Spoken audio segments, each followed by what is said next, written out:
HRPO Karthikappally taluk committee യോഗം മുട്ടത്ത് നടന്നു. സംസ്ഥാന പ്രസിഡന്റ് ഹലീമ ബീവി ഉദ്ഘാടനം ചെയ്തു. HRPOയുടെ കാർത്തികപ്പള്ളി താലൂക്ക് കമ്മിറ്റി യോഗം മുട്ടത്ത് നടന്നു. സാധാരണ ഇടയിലുള്ള ആൾക്കാർക്ക് വേണ്ടി പ്രവർത്തിക്കുന്ന സംഘടനയാണ്. ഒരു നിരപരാധിയായിരിക്കും നമ്മുടെ മുമ്പിൽ ഒരു സഹായമായിട്ട് വരുമ്പോൾ നമ്മളെ പ്രവർത്തകർ ആരായാലും നിങ്ങളെ മുമ്പിൽ വരുന്ന സഹായം അവർക്ക് എന്ത് സഹായമാണ് ചെയ്തു കൊടുക്കേണ്ടത് ചെയ്തു കൊടുത്തിരിക്കണം. നമ്മളെ മുമ്പിൽ കണ്ണീരായിട്ട് വരുന്നവരെല്ലാവരും പിന്നെ ചിരിച്ചുകൊണ്ടാണ് വരുന്നത്. ഞാൻ അവരുടെ കൂടെ തന്നെ നിൽക്കും. അത് സാമ്പത്തികം ഒന്നും നോക്കാനില്ല, അവർക്ക് എന്താണോ സാധിച്ചു കൊടുക്കുന്നത് അതിൻ്റെ കൂടെ നിൽക്കും. ഗവൺമെൻറ് ഭാഗത്താണെങ്കിൽ അങ്ങനെ എവിടം വരെ പോകും. എന്നാൽ അവർക്ക് നമ്മൾ സാധിച്ചു കൊടുക്കും. നമ്മളെ മുമ്പിൽ വന്നതാണ്. അതിൽ നമ്മൾ രാഷ്ട്രീയം നോക്കാതെ വേറെ ഒന്നും മതം നോക്കാതെ സാമ്പത്തികം നോക്കാതെ നമ്മൾ ചെയ്തു കൊടുക്കുന്ന സംഘടനയാണിത്. നീതിക്ക് വേണ്ടി പോരാടുന്ന സംഘടനയാണ്. ഒരു നിരപരാധി പോലും ശിക്ഷിക്കപ്പെടരുത്. ജയിലിൽ എന്നെ വിളിച്ചിട്ടുണ്ട്. ഇപ്പം ആലപ്പുഴ ജില്ലാ പ്രസിഡന്റ് എല്ലാ ജയിലിലും സൂപ്രണ്ടന്മാരെല്ലാം എന്നെ വിളിച്ചുകൊണ്ടിരിക്കുകയാണ്. എല്ലായിടും ചെന്ന് നമ്മളൊരു ദിവസം ചെല്ലണമെന്ന് പറഞ്ഞിട്ടുണ്ട്. എന്നാൽ അവിടെ ഒരുപാട് നിരപരാധികളാണ് കിടക്കുന്നത്. ആ ജയിൽ ശിക്ഷ അനുഭവിക്കുമ്പോൾ പകുതി പേരെ തെറ്റ് ചെയ്തവരുള്ളൂ, ബാക്കിയെല്ലാം ഓരോ കാരണത്താൽ വന്ന് കിടക്കുന്നവരാണ്. പിന്നെ അല്ലെങ്കിൽ രാഷ്ട്രീയക്കാരുടെ ഇടപെടൽ മൂലം അവർ കിടക്കുന്നു, ഇല്ലെങ്കിൽ തെറ്റ് ചെയ്യാതെ ശിക്ഷിക്കപ്പെടുന്നു. അങ്ങനെ കുറേ കാര്യങ്ങൾ. അതാണ് നമ്മളെ ശ്രദ്ധയിൽപ്പെട്ടാൽ ഒരു നിരപരാധി പോലും ശിക്ഷിക്കപ്പെടരുത്. തെറ്റ് ചെയ്യുന്നവർ ശിക്ഷിക്കട്ടെ.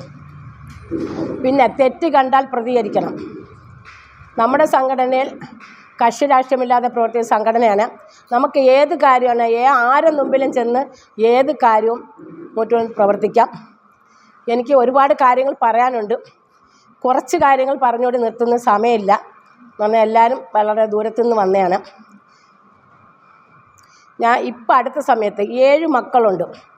ആ ഉമ്മാക്ക് 7 മക്കളും തമ്മിലടി, മാതാവിനെ നോക്കുന്നില്ല, അങ്ങോട്ടടി ഇങ്ങോട്ടടി സംസാരം എൻ്റെ ശ്രദ്ധയിൽപ്പെട്ടു. ഞാൻ അവിടെ പോയി എല്ലാ മക്കളെയും വിളിപ്പിച്ചു പറഞ്ഞ് അവർ പെമ്പിള്ളേർ നോക്കാൻ പറ്റത്തില്ല, അവർ നോക്കത്തില്ല. നമ്മുടെ 7 മക്കളും നോക്കിയേ പറ്റൂ. നോക്കിയില്ലെങ്കിൽ നിങ്ങൾക്ക് എല്ലാവർക്കും നടപടിയായിട്ട് ഞാൻ മുന്നോട്ട് പോകും. മാതാപിതാക്കളെ നോക്കത്തേന് 50,000 രൂപ പിഴയും 3 മാസം തടവ് ശിക്ഷയും ഓരോ മക്കൾക്കുണ്ട്. അത് നിങ്ങൾക്ക് ഞാൻ മേടിച്ച് തരും. പിന്നെ മക്കൾ ജീവിച്ചിരുന്ന ഓരോ മാതാവിനെ പോലും ഞാൻ അനാഥ മന്ദിരത്തിൽ കൊണ്ടുപോക്കും. എൻ്റെ ശ്രദ്ധയിൽപ്പെട്ട നമ്മൾ ആ അമ്മ പറഞ്ഞില്ലേ, അമ്മയാണ് നമ്മളെ കാണുന്നത്. ആ അമ്മയെ നോക്കാത്ത മക്കൾ എന്തിനാണ് സമൂഹത്തിൽ ജീവിക്കുന്നത്? അതിനെതിരെ ശക്തമായി സംഘടന പോരാടും. പിന്നെ കുട്ടികളുടെ കാര്യത്തിൽ കുട്ടികൾ ആരാണോ പീഡിപ്പിക്കുന്നത് അവർക്ക് ശിക്ഷ തന്നെ കൊടുക്കണം. സംഘടന വാദിക്കും. ജില്ലാ പ്രസിഡന്റ് ആറ്റക്കുഞ്ഞ് ഹംസ അധ്യക്ഷയായി. ജില്ലാ സെക്രട്ടറി നൈസാം ചുങ്കം സ്വാഗതം പറഞ്ഞു. സംസ്ഥാന പ്രസിഡന്റ് ഹലീമ ബീവി ഉദ്ഘാടനം നിർവഹിച്ചു. സംസ്ഥാന ഭാരവാഹികളായ സ്റ്റീഫൻ ജോർജ്, ഷൺമുഖൻ എന്നിവർ പങ്കെടുത്തു. മെമ്പർഷിപ്പ് വിതരണവും പുതിയ താലൂക്ക് ഭാരവാഹികളുടെ തെരഞ്ഞെടുപ്പും നടന്നു.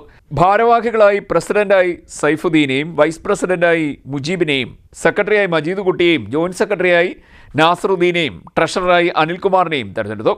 ഫൈസൽ, ആഷി, മനാഫ്, രാജൻ, ലത്തീഫ് എന്നിവരെയും ഭാരവാഹികളായി തെരഞ്ഞെടുത്തു. വനിതാ സെല്ലും രൂപീകരിച്ചു.